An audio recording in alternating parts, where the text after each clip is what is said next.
گزشتہ جمعوں سے یہ گزارشات پیش کی جا رہی ہیں کہ وہ کون سی وجوہات ہیں جن کی وجہ سے ہمیں عمل کی توفیق نہیں ہوتی۔ ان میں سے پہلی چیز یہ عرض کی گئی کہ اللہ کے احکامات کی اہمیت ہمارے اندر نہیں رہی، جس کی وجہ سے ہمیں عمل کی بھی توفیق نہیں ہوتی۔ دوسری وجہ یہ عرض کی گئی کہ ہم غفلت اور سستی کا شکار ہیں، اور غفلت غفلت اور سستی کی وجہ سے ہمیں نیک اعمال کی توفیق نہیں ہوتی۔ آج تیسری وجہ مختصراً عرض کریں گے۔ تیسری وجہ جو ہمیں عمل کی توفیق نہیں ہوتی وہ یہ ہے کہ ہم اللہ والوں کی مجلس اور صحبت اختیار نہیں کرتے، نیک لوگوں کے پاس اپنا وقت نہیں گزارتے، اور اللہ والے جو نصیحتیں کرتے ہیں، جو ہمیں اللہ کے احکامات بتاتے ہیں، ان کی باتوں پر عمل نہیں کرتے، اور ایسے ہی ہم بری مجلسوں میں اپنا وقت گزارتے ہیں، جس وجہ سے ہمیں عمل کی توفیق نہیں ہوتی۔ دیکھیے، انسان کو اللہ رب العزت نے فطرتاً ایسا بنایا ہے کہ وہ دوسروں سے متاثر ہوتا ہے، دوسروں کا اثر لیتا ہے، جیسے دوسرے کریں ویسے ہی وہ کرنے کی کوشش کرتا ہے۔ اگر آپ کی مجلس، آپ کا اٹھنا بیٹھنا نیک لوگوں کے ساتھ ہوگا، اللہ والوں کے ساتھ ہوگا، علماء کے ساتھ ہوگا، تو آپ فطرتاً وہی باتیں اختیار کریں گے، وہی عمل اختیار کریں گے جو وہ نیک لوگ کرتے ہیں۔ اور اگر ہمارا اٹھنا بیٹھنا ایسے لوگوں کے ساتھ ہے جو اللہ کے نافرمان ہیں، جو اللہ کے احکامات کی پرواہ نہیں کرتے، جو اللہ کے احکامات کی فرما برداری نہیں کرتے، اللہ کے احکامات کو اہمیت نہیں دیتے، اللہ کے احکامات کو پس پشت ڈال دیتے ہیں، اگر ہمارا اٹھنا بیٹھنا ان کے ساتھ ہوگا تو ہماری فطرت بھی ویسی ہی بن جائے گی، ہم بھی ایسے ہی اعمال سے جی چرائیں گے جیسے ہمارے دوست دین سے دور ہیں، جیسے ہمارے دوست اللہ کے احکامات سے غافل ہیں، جیسے ہمارے تعلقات والے، جیسے ہمارے ہم نشین اور ہم مجلس اعمال کر رہے ہیں، ویسے ہی ہم اعمال کریں گے۔ مثلا آپ ایسی جگہ بیٹھے ہیں، ایسے دوست کے پاس بیٹھے ہیں جو نمازی ہے، جو نماز کا پابند ہے، اذان ہوئی، اس نے صاف ظاہر ہے کہ نماز کے لیے آنا ہے، تو آپ بھی اس کے ساتھ نماز کے لیے آ جائیں گے، آپ بھی اس کے ساتھ نماز کے لیے چل پڑیں گے۔ اگر آپ کچے پکے اور غافل نمازی ہیں اور ایسی جگہ بیٹھے ہیں جو نماز کی پرواہ کرنے والا نہیں ہے، وہ اذان سنے گا، باتوں میں لگا رہے گا، اپنی مصروفیات میں مشغول رہے گا، اور آپ اس کے ساتھ بیٹھ کر اپنی نماز سے بھی غافل ہو جائیں گے۔ اللہ والوں کی مجلس، اولیاء کی مجلس، بزرگان دین کی مجلس اور بزرگان دین کے ساتھ بیٹھنا اٹھنا، یہ رائے گاہ نہیں جاتا۔ نبی اکرم صلی اللہ علیہ وسلم نے اچھی اور بری مجلس کو ایک مثال کے ساتھ ہمیں سمجھایا ہے۔ نبی اکرم صلی اللہ علیہ وسلم نے ارشاد فرمایا کہ نیک لوگوں کی مجلس ایسی ہے جیسے کوئی عطار یا خوشبو بیچنے والے کی دکان ہو، آپ اس کے ساتھ بیٹھیں گے، اس کے پاس جائیں گے تو آپ کو وہ خوشبو یا تو دے دے گا یا آپ اس سے خرید لیں گے، نہیں بھی خریدیں گے، جتنی دیر آپ اس کے پاس بیٹھے رہیں گے آپ کو خوشبو آتی رہے گی اور آپ کا دل مہکتا رہے گا۔ اور بری مجلس کی مثال اللہ کے پیغمبر علیہ الصلوۃ والسلام نے یہ دی ہے کہ جیسے فرمایا لوہار کی دکان ہو، اب لوہار کی دکان پر آپ چلے جائیں، اس نے بھٹی گرم کی ہوئی ہوگی، وہاں سے دھواں بھی اٹھ رہا ہوگا، فرمایا کہ یا تو اس کے پاس بیٹھنے سے آگ کی کوئی چنگاری اڑ کر آپ کے جسم کو یا آپ کے کپڑوں کو جلا دے گی، اگر یہ نہ ہوا تو کم از کم جتنی دیر آپ بیٹھے رہیں گے آپ کو وہ دھواں تو پہنچتا رہے گا، آپ کو دھوئیں سے تو تکلیف ہوتی رہے گی۔ فرمایا کہ برے لوگوں کی مجلس ایسی ہی ہے کہ اس کی وجہ سے تمہیں کوئی نہ کوئی نقصان پہنچ سکتا ہے، فائدہ وہاں سے نہیں ہو سکتا، نقصان ہو سکتا ہے دین کا فائدہ اگر ہم چاہتے ہیں تو ہمیں پھر اللہ والوں کی مجلس اختیار کرنا ہوگی،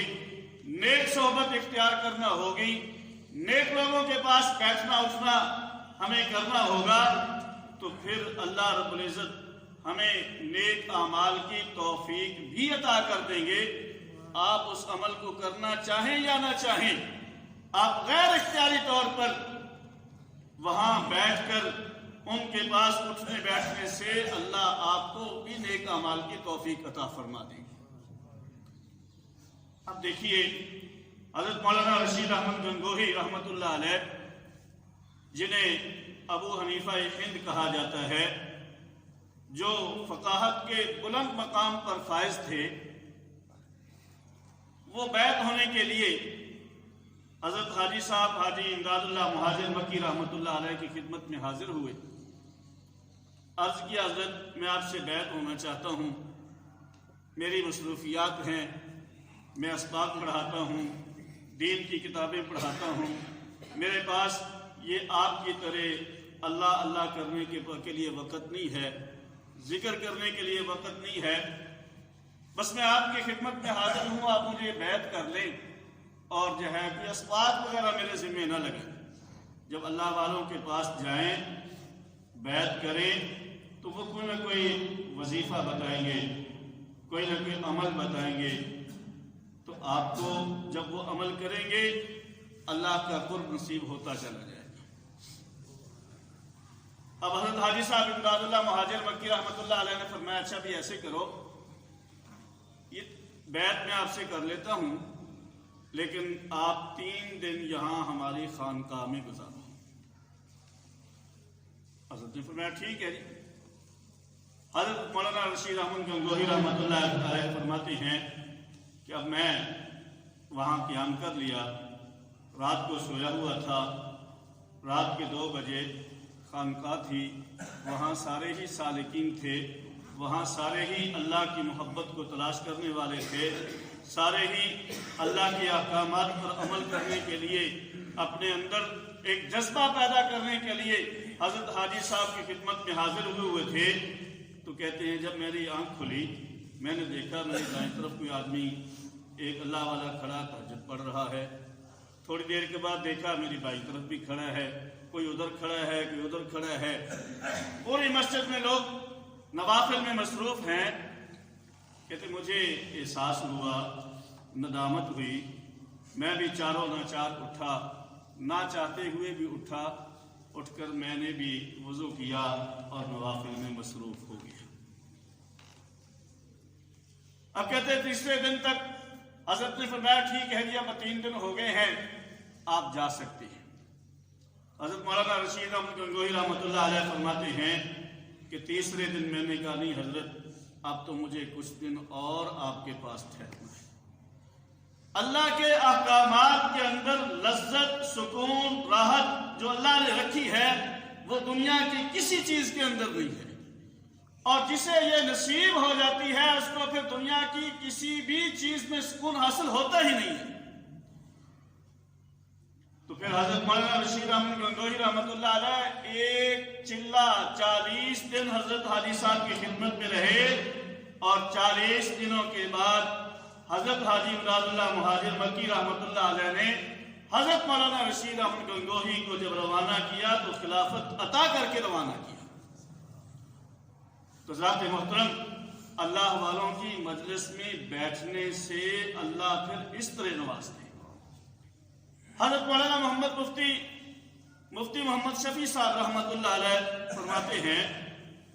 کہ ایک دن حضرت مولانا محمد اشرف علی تھانوی رحمۃ اللہ علیہ سے میں نے عرض کیا کہ حضرت یہ جو مولانا روم نے کہا ہے یک زمانہ صحبت با اولیاء بہتر از صد سالہ طاعت بیریا، حضرت مولانا روم فرماتے ہیں کہ اللہ والوں کی مجلس میں ایک گھڑی کا بیٹھ جانا یہ 100 سال کی بے ریا عبادت سے افضل اور بہتر ہے۔ حضرت مفتی صاحب فرماتے ہیں میں نے عرض کیا حضرت کیا یہ مولانا روم نے اپنے شاعرانہ انداز میں ہی کہا ہے یا اس کے اندر کی حقیقت بھی ہے؟ حضرت مولانا محمد اشرف علی تھانوی رحمۃ اللہ علیہ نے فرمایا کہ اگر مولانا روم مجھ سے پوچھتے یا اگر میں اس کا ترجمہ کروں کہ اللہ والوں کی خدمت میں رہنے اور بیٹھنے سے کیا ملتا ہے، اس کے اندر اللہ نے کیا فضائل اور برکات رکھی ہیں، تو میں ان سے معذرت کے ساتھ یہ عرض کرتا کہ حضرت یہ اولیاء اللہ کی خدمت میں بیٹھنا 100 سال کی عبادت سے بہتر نہیں ہے بلکہ 1,00,000 سال کی عبادت سے بہتر ہے۔ حضرت مفتی صاحب نے فرمایا حضرت وہ کیسے؟ فرمایا کہ جب تم اللہ والوں کی مجلس اختیار کرو گے، نیک لوگوں کی مجلس کی برکت سے اللہ تمہیں ایمان پر خاتمہ عطا کرے گا، اور ایمان پر اگر خاتمہ نصیب ہو جائے تو یہ سب سے بڑی نعمت اور دولت ہے، اس سے بڑھ کر کوئی اور دولت ہو نہیں سکتی۔ اس لیے میں کہتا ہوں کہ اولیاء اللہ کی، نیک لوگوں کی، اللہ والوں کی مجلس میں بیٹھنا 1000 نہیں، 1,00,000 نہیں، 1000 نہیں، 100 نہیں بلکہ 1,00,000 سال سے بھی زیادہ بہتر اور افضل ہے۔ اور اگر ہم بری مجلس اختیار کریں گے، برے لوگوں کے پاس بیٹھیں گے، برے لوگوں سے یہ مراد نہیں ہے کیونکہ وہ بہت بڑے برے ہیں، مقصد یہ ہے کہ جن کا دل اللہ کی طرف راغب نہیں ہے، جو اللہ کے احکامات کی قدر اور اہمیت نہیں جانتے، جن کے دل کے اندر اللہ کی محبت یہ دنیا کی محبت سے زیادہ نہیں ہے، جن کے دل کے اندر اللہ کی محبت سے زیادہ دنیا کی محبت ہے، جو دنیا کو اللہ کے حکم سے زیادہ اہمیت دیتے ہیں، ان کے پاس بیٹھنے سے امام اعظم ابو حنیفہ رحمۃ اللہ علیہ فرماتے ہیں کہ ان کے پاس بیٹھنے سے، ان کی مجلس اختیار کرنے سے تمہارے دلوں کے اندر اللہ والوں کی نفرت آ جائے گی، اور جس دل کے اندر اللہ والوں کی نفرت ہوگی یاد رکھیں اس کا ایمان پر خاتمہ ہونا بہت مشکل ہے۔ اور فرمایا کہ یہ دنیا داروں کے پاس بیٹھنا یہ دل کو مردہ کرتا ہے، یہ روح کو بیمار کرتا ہے۔ دنیا والوں کے پاس اور اللہ کے نافرمانوں کے پاس بیٹھنے سے اللہ کے احکامات کی اہمیت کم ہوتی ہے، اللہ رب العزت پھر عمل کی توفیق بھی چھین لیتے ہیں۔ دنیا داروں کے پاس اور بے عمل لوگوں کے پاس اور غافل لوگوں کے پاس جب بیٹھیں گے ہمارا دل بھی غافل ہو جائے گا، اور اس غفلت کی وجہ سے اللہ ہم سے عمل کی توفیق کو چھین لے گا۔ حضرات محترم، اللہ والوں کی مجلس ہمیشہ کے لیے جو ہے وہ فائدہ مند رہتی ہے۔ نبی اکرم صلی اللہ علیہ وسلم نے ارشاد فرمایا لا یشقی جلیسہم، جو اللہ والوں کی مجلس اختیار کرتا ہے، جو نیک لوگوں کے پاس اٹھتا بیٹھتا ہے، وہ کبھی بھی نامراد نہیں ہو سکتا، اس کو کبھی بھی نقصان نہیں ہو سکتا، اس کا یہ بیٹھنا اس کے لیے کبھی گھاٹے کا مسئلہ نہیں بن سکتا۔ اور جو غافل لوگ ہیں، بے عمل لوگ ہیں، اور غفلت کا شکار ہیں، جو اللہ کی فرما برداری سے غافل ہیں، ان کے پاس بیٹھنے سے نقصان ہی نقصان ہے۔ اس لیے کہ اللہ کے پیغمبر علیہ الصلوۃ والسلام نے اسے لوہار کی بھٹی کے ساتھ تشبیہ دی ہے، اور جیسے وہاں بیٹھنے والا اپنے آپ کو دھوئیں سے نہیں بچا سکتا، اپنے آپ کو اس آگ کی تپش سے نہیں بچا سکتا، اپنے آپ کو اور وہاں کی جو ہے وہ چنگاریوں سے اپنے آپ کو نہیں بچا سکتا، اس کا نقصان ہونے کا خطرہ اس کو رہتا ہی ہے۔ ایسے ہی اگر ہم غافل لوگوں کی مجلس اختیار کریں گے تو ہمیں پھر اللہ عمل کی توفیق نہیں دے گا۔ تو ذات محترم، اگر ہم اللہ والوں کی مجلس اختیار کریں، اللہ والوں کے پاس اٹھنا بیٹھنا حاصل اختیار کریں، اللہ ہمیں عمل کی توفیق دے دے گا۔ اور اگر ہم بری مجلسوں کو اختیار کریں گے تو یاد رکھیں پھر اللہ ہم سے عمل کی توفیق کو چھین لے گا۔ آج ہم دیکھیں، ہم جو بے عملی کا شکار ہیں، ہمارے اندر جو عمل کی توفیق کا جذبہ موجود نہیں ہے،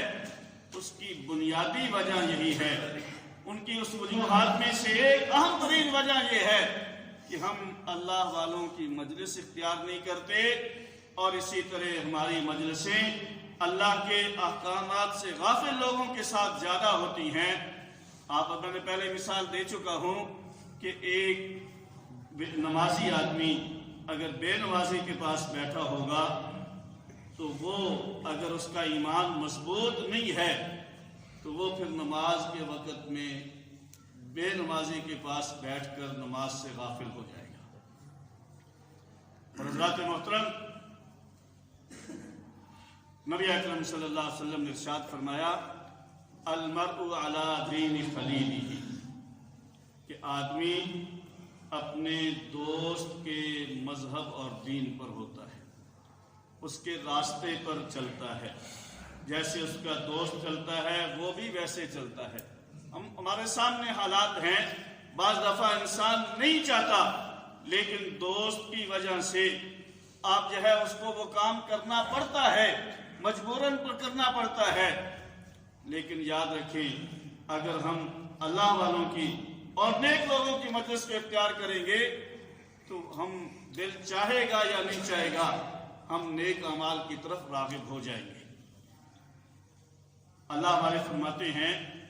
کہ قانون اور ضابطے یہ راستے پر لا تو سکتے ہیں، لیکن نیک اعمال کا دل کے اندر جذبہ یہ پیدا نہیں کر سکتے۔ نیک اعمال کا جذبہ اگر پیدا کرنا چاہتے ہیں تو اس کے لیے راستہ یہ ہے کہ ہم اللہ والوں کی خدمت میں حاضر ہیں۔ اللہ والوں کی خدمت میں بیٹھیں گے تو اللہ ہمارے دل کے اندر نیک اعمال کا جذبہ پیدا کرے گا، اللہ کی نافرمانی کی نفرت ہمارے دل کے اندر آئے گی۔ جب اللہ کی نافرمانی کی نفرت آئے گی، نیک اعمال کا جذبہ پیدا ہوگا، نیک اعمال کی رغبت پیدا ہوگی، تو انسان ہم کامیابی کی طرف چل پڑیں گے۔ حضرات محترم، نبی اکرم صلی اللہ علیہ وسلم نے ارشاد فرمایا، المرء علی دین خلیلہ، کہ آدمی اپنے دوست کے راستے اور طریقے پر چلتا ہے۔ فَلْيَنْظُرْ أَحَدُكُمْ مَنْ يُخَالِلُ، پھر تمہیں چاہیے کہ جب کسی کے ساتھ دوستی لگانا چاہو، کسی کی مجلس اختیار کرنا چاہو، کسی کے پاس اٹھنا بیٹھنا اختیار کرنا چاہو تو سوچ بچا کر جو ہے اختیار کرو، کہیں ایسا نہ ہو کہ اس سے تمہارے دین کا نقصان ہو۔ ہم دنیا کے نقصان کو تو مقدم رکھتے ہیں لیکن دین کے نقصان کو ہم مقدم نہیں رکھتے، یہ خیال اور اسے سوچ نہیں رکھتے کہ کیسے ہمیں کیا کرنا ہے۔ تو ذات محترم، مقولہ مشہور ہے، صحبت صالح ترا صالح کنت، صحبت طالح ترا طالح کنت، کہ نیک لوگوں کی صحبت تجھے نیک بنا دے گی اور برے لوگوں کی صحبت تجھے برا بنا دے گی۔ آپ حضرات جانتے ہیں، یہ جو حضرات جماعت کے ساتھ جاتے ہیں چلہ لگانے کے لیے جاتے ہیں، تو وہ چلے میں جب رہتا ہے اس کی کوشش ہوتی ہے کہ میں نماز جماعت کے ساتھ ادا کروں، تکبیر اولا کی بھی کوشش ہوتی ہے کہ میری تکبیر اولا بھی فوت نہ ہو. جب تک اس ماحول کے اندر ہیں، رات کو اٹھ کر تہجد بھی ادا کرتے ہیں. یہ ماحول کا اثر ہے، یہ ماحول کا اثر ہے. لیکن جب وہاں سے آتے ہیں تو پھر ہم دنیا کے اندر مصروف ہو جاتے ہیں. وہ ماحول نہیں رہا جس ماحول کی وجہ سے ہمیں یہ توفیق مل رہی تھی. تو جب ہم کچھ وقت کے لیے، کچھ دنوں کے لیے کسی اللہ والے کی مجلس اختیار کریں گے تو اللہ ہمارے دل کے اندر نیک اعمال کی رغبت پیدا کر دے گا، اور ہمارے دل سے جو ہے وہ گناہوں کی نفرت پیدا ہو جائے گی. جب دل کے اندر نیک اعمال کی رغبت آئے گی، دل کے اندر گناہوں کی نفرت آئے گی، تو پھر ہم نیک اعمال کرنا ہمارے لیے آسان اور گناہ سے بچنا ہمارے لیے آسان ہو جائے گا. حضرات محترم، صحبت کی وجہ سے صحابہ کرام رضوان اللہ تعالی علیہم اجمعین کو جو مقام اور مرتبہ ملا، ایسا مقام اور مرتبہ ملا کہ آج تک صحابہ کے بعد کوئی جتنی بھی ریاضت و عبادت کر لے ان کے مقام اور مرتبے کو نہیں پہنچ سکتا. صحبت کی برکت ہے، مجلس نبوی کی برکت ہے، جسے ایک لمحے کے لیے، ایک گھڑی کے لیے، چند منٹوں کے لیے وہ صحابی جسے ایمان نصیب ہوا، اس نے کوئی نماز ادا نہیں کی، کوئی روزہ نہیں رکھا، زکوٰۃ ادا نہیں کی، حج ادا نہیں کیا، کوئی ایک عمل بھی نہیں کیا، بس ابھی مسلمان ہوا ہے. اللہ کے پیغمبر علیہ الصلوۃ والسلام حالت جنگ میں ہیں، اللہ کے پیغمبر کے ہاتھ پر اسلام قبول کر کے جہاد کے اندر شریک ہو گیا ہے، اسی جہاد کے اندر اس کی شہادت ہو گئی ہے. وہ صحابی کا جو مقام اور مرتبہ ہے، ساری دنیا اگر اولیاء اللہ سے بھر دی جائے اس صحابی کے مقام اور مرتبے کو نہیں پہنچ سکتے. کیوں؟ کہ اس سے اللہ کے پیغمبر کی صحبت نصیب ہوئی ہے. تو صحبت کی وجہ سے، مجلس کی وجہ سے، اٹھنے بیٹھنے کی وجہ سے انسان اپنے اوپر اثر لیتا ہے. جب آپ اثر لیں گے، دوسرے سے متاثر ہوں گے، ہماری مجلس نیک ہوگی، نیک لوگوں کے ساتھ اٹھنا بیٹھنا ہوگا، نیک اعمال کی توفیق مل جائے گی. اور اگر ہمارا اٹھنا بیٹھنا نیک لوگوں کے ساتھ نہیں ہے تو پھر اسی وجہ سے آج ہم بے عملی کا شکار ہیں، اور اسی وجہ سے ہمیں نیک اعمال کی توفیق نصیب نہیں ہوتی. اللہ سے دعا ہے اللہ ہمیں عمل کی توفیق عطا فرمائے.